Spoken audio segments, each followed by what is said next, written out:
Vertinant visą turnyrą, manau, kad sužaidėm vienas labai geras rungtynės, tai šito neužtenka norint patekti į olimpiadą. 27-22 kėlinybė, tada atrodo toks lūžis, Puerto perima ir galiausiai taip ir nebeatsigavo. Kas tada įvyko? Žiūrint į rungtynės, Puerto Rikas pelnė 79 taškus, kaip tokiai poliminiai komandai, sakyčiau, gal nėra super daug, bet patys labai mažai surinkom, žymiai mažiau savo vidurkių ir paprasčiausiai, ką jie padarė kitaip, tai tikėjomės, kad jie dvigubins Domą, bet jie dvigubino Marių Grigonį, labai spaudėsi baudos aikštelėje, kas eliminavo Grigonį ir Domo taškus ir mes nesugebėjom adaptuotis, nesugebėjom išnaudoti tų erdvių, kurie susikuria iš to tokio jų kolapso, susispaudimo, taip kad prametėm daug gerų metimų, o kartais ir patys savo pamaišėm, neišlaikydami gero spacingo. Trenerio antroje pusėje buvo labai daug gerų pramestų metimų.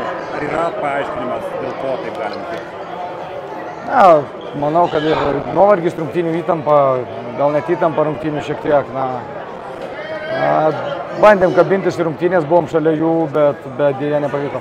Šiandien treneriai, du varžovų lyderiai beveik 50 taškų pelnė, kas nepavyko prieš juos, kaip galima tai paaiškinti, tą jų sprogimą puolime?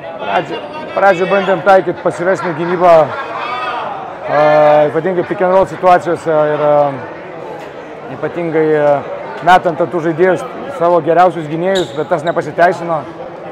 Tada kažkiek pakeitėm, bandėme agresyviau gintis pick and rollą, bet vis dar gavom nemažai taškų iš 1-1 ir tiesiog šiek tiek neplimitavom jų taškų, bet labiausiai buvo, kad neatakavom jų taip, kaip norim. Mindaugas Kuzminskas sakė, kad tai dar vienas įrodymas, kad mes gal nemokam žaisti įtemptų rungtynių, kai daug spaudimo. Ar sutiktumėt su ta mintim ir ko jūs galbūt paaiškintumėt, kad taip mes galbūt psichologiškai visų pirma palūžom?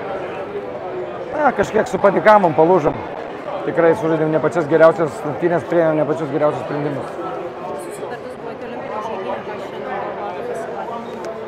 Aš sprendimą jau turiu, bet pirmą vis tiek turiu tą sprendimą pasakyti federacijos vadovams. Per pastarosius 3 metus, per pirmus 2 metus pralaimėjot iškritę prieš Ispaniją ir Serbiją, tai yra elitinės komandos, dabar pralaimėjęs kaip Puerto Riką. Tai yra skaudžiausias jūsų pralaimėjimas per tuos 3 metus rinktinėje? Visi skaudus pralaimėjimai. Norėjom, kad būtų geriau, be abejo.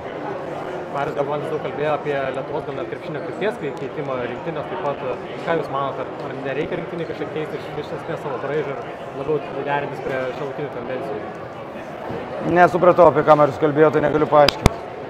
Atrodo labai daug diskusijų tarp žaidėjų, tarp trenerių. Kokių pats sprendimų irgi galbūt pasigavo tiek iš savo štabo, tiek iš žaidėjų, kad pasikeistų tas vaizdas? Tiesiog pasigavo sprendimų, kaip atakuoti jų gynybą. Tų sprendimų buvo blogas išpildymas. Sakykime, netrodė trenerių vienu metu, kad komanda žaidžia geriau, bet Domantas Sabonio aikštelinės, kaip ir minėt, daug spaudėsi prieš neleido taškų pelnyti ir nebuvo minties pabandyti, kad ilgiau be jo pažaisti su to pačiu Donatu. Kažkiek ir buvo, ypatingai pirmoji rungtynių pusėje, vadinkim, antras penketas išėjo, galbūt nebeliko tokio dėmesio ant Mariaus ar Domo ir toks vaizdas, kad žaidėme šiek tiek geriau. O Domanto kojos būklė keitės turnyro metu, kad neblogėjo? Ne, jisai ją prisižiūrėjo, jinai nėra ideali, bet jisai prisižiūrėjo ir pilnai dalyvavo tiek treniruotėse ir tiek rungtynėse. Labai didelis fokusas buvo Domanto Sabonio, apie šitą atranką. Kiek tai buvo sunkus turnyras jiems, tiek psichologiškai, tiek fiziškai, kalbant apie tą koją? Reikėtų Domo klausti. Sakau, visi reikia džiaugtis, kad jisai atvažiuoja ir su nepilnai pasveikusia koja ar nepilnai išgydyta koja, vadinkim taip, ir žaidžia už Lietuvą. Gali būti Mindaugui Kuzminskui, tai paskutinis turnyras turi rinktinė, kiek galbūt dar papildomai liūdna dėl jo? Gal dar nebus, Mindaugas dar turi jėgų. Antrą praleistą olimpiadą, koks didžiulis smūgis Lietuvos krepšiniui po to etapo, kai mes nepraleisdom nė vieno to prestižinio turnyro? Didžiulis, aš pamenu, kai buvo praeitos olimpinės žaidynės, tai man jos be krepšinio atrodė nepilnavertės. Tai gaila šį kartą tas pats atsitiko. Ar savo tą sprendimą galite pagarsinti, nes jūs sakot, nes federacija turi išeiti, ar kažką jūs galite nuo savęs pagarsinti? Ne, aš tą savo sprendimą pasakysiu federacijai, bet ne jums, pirmiems.